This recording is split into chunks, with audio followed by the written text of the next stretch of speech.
Hey, what's up everybody, Nexel here. Today we are playing Kingdom Hearts Union Cross, and I told you all on stream I was gonna find a way to defeat the Nimble Reaper with a defensive setup that bought us multiple turns rather than the one turn setup that you saw me use against the Nimble Reaper during the stream. So this is the setup that I used in order to prove that the turtling method can work, that we can find a defensive strategy.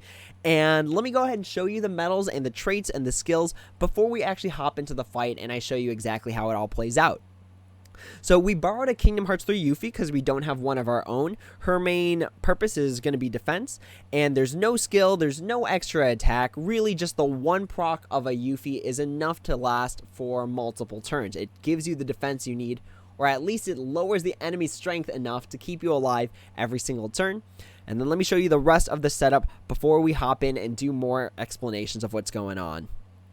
So these were the medals that I used. This was the Keyblade I used. Here are my subslot multipliers. Again, if you need to pause this at any point just to take a look at what's going on, these are the medals, the skills that I used. So let's actually go ahead and check every single medal. So I use this Kyrie A. No particularly good traits. I use this Kingdom Hearts 3 Nominee. Big thing is going to be this paralysis resist here. I use this Kingdom Hearts 3 Nominee. Really, I just used it as like additional damage and a buffer.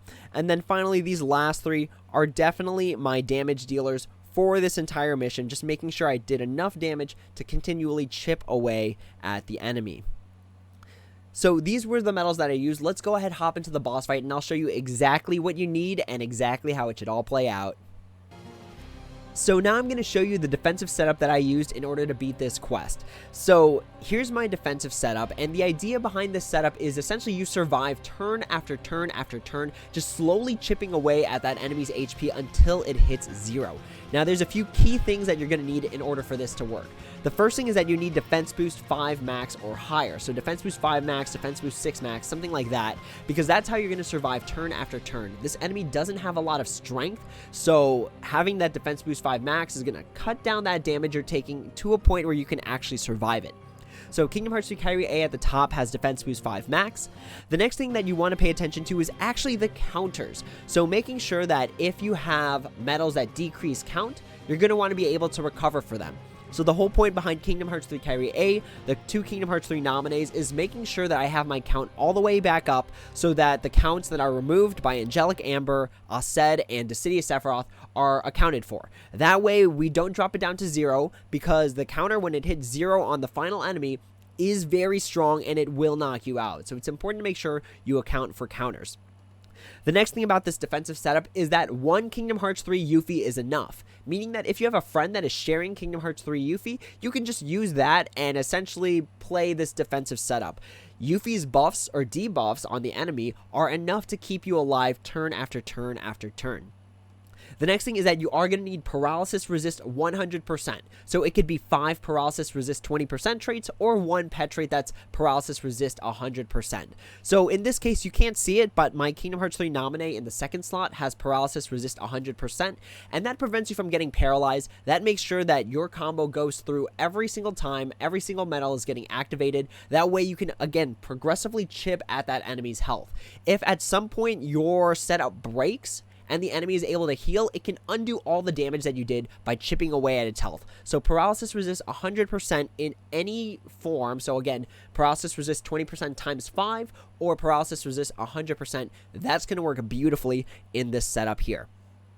And lastly, you have to be doing around 1.8 million damage every 2 turns. So the healing for this enemy goes off every 2 turns, and then it's going to heal 30% of its HP, which is roughly about 1.75 billion. So you need to be doing about 1.8 billion in order to keep overcoming that. So I'm just going to show you all of this in action. One of the big things to note about this is that you can't really be using supernovas. You can't really be relying on them to do the most amount of damage for you, because you only have a finite number of supernova activations. So you have to build a setup that doesn't rely on the 300% special attack bonus from supernovas, on the base stat increases from supernovas. So that's another thing about a defensive setup. So now that I've explained how the defensive setup works, let's go ahead and watch it in action. So right now the enemy is at, let's see, 3,738,444 HP. Now, we're going to run this over the course of 2 turns, because again, the enemy has 2 different attacks. The first one is just a slash, but the second one is a damaging move that also heals itself by 30 HP. So we're just going to let this play out. Again, I've got everything I need in order to have this run on auto. So at this point, I really could just leave and go do something else. The biggest problem is that if you have a phone that has like connectivity issues or something and the game crashes in the middle, it essentially ruins the defensive setup because you start the quest all over. You don't start from how much damage you had the enemy at. So be careful if you have like shoddy connections or bad internet, because that could potentially ruin your entire setup. So there was the first move where he just does the slashing attack. So that slashing attack is just damage. And it should have paralysis on it, but because we have paralysis resist 100%, we're not going to get hurt by that. So we're almost at the end of the second turn. And let's see, we'll stop right before the Yuffie. Okay, so another thing to note about the defensive setup is that while you're chipping away, remember that you are doing huge chunks of damage in between the enemy healing itself. So as long as you can clear those huge chunks of damage and then get the enemy down to 0, that's all that matters. But let's take a look. So we're activating our Yuffie that casts the strength down on the enemy that allows us to survive. The enemy heals its HP, and it is at 7,724,908. So let's subtract that from how much HP it had earlier. And throughout the entire course of all of that activation, all of that, we chipped away at it by 13,536 health, which is so small in comparison to everything that's going on. So again, the idea behind the defensive setup is that you buy yourself enough turns to just chip away at that enemy, making sure that you get it down progressively until it hits 0, and then you're just done. Again, you could do other things while your defensive setup is running off. You can go make a sandwich, you can go use the bathroom, you can go read a book. Like, the idea is that you just chip at it slowly but surely. So those are the components needed. So just to recap on those, defense boost 5 max. You have to make sure your counters level out so that the enemy doesn't reach its revenge attack. Kingdom Hearts 3 Yuffie is enough debuffing in order to keep you alive. Paralysis resist 100%. Make sure that your activations are going off every turn so that the healing move doesn't undo all the damage that you did. And then you have to be doing around 1.8 million damage every 2 turns in order to make sure that you're chipping away at its health. So for those who have been watching me for a long time, you know I get very curious about game mechanics, about how long certain things take. So we took that strategy earlier, that turtling strategy that we just talked about, and we are looking to see how long it's going to take to beat this boss. And currently we're at turn 170, which has taken to this time about an hour and 20 minutes just to test to see how long this is actually going to take. And we are down to the wire in terms of how much HP this boss has left. We've literally been chipping at this guy about 30,000 HP every 2 turns, essentially. So again, the idea behind turtling is that you can buy yourself a lot more turns, and during that time, you can really go do something else. I was able to eat my dinner, I was able to watch some YouTube videos, I was able to do some reading, so I did a lot of stuff in the time that this turtling strategy was taking place, and I haven't touched the game since. So the idea behind turtling is that it doesn't need to take this long, it doesn't need to take that many turns, but the idea is you just keep chipping away at it, and you can really go do something else with your time.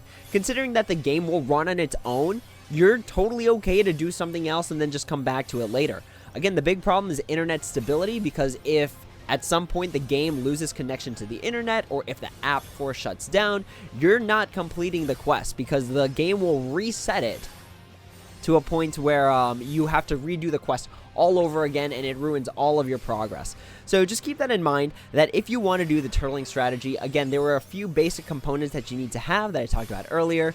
It's going to take some time, and you don't need to watch the game as it's happening, because the game will let you know when it's complete. It will show you the results screen, and it'll show you those sweet, sweet jewels once you are done with this. So considering that this is round 7, this strategy should work for any round that came before it. So just keep that in mind.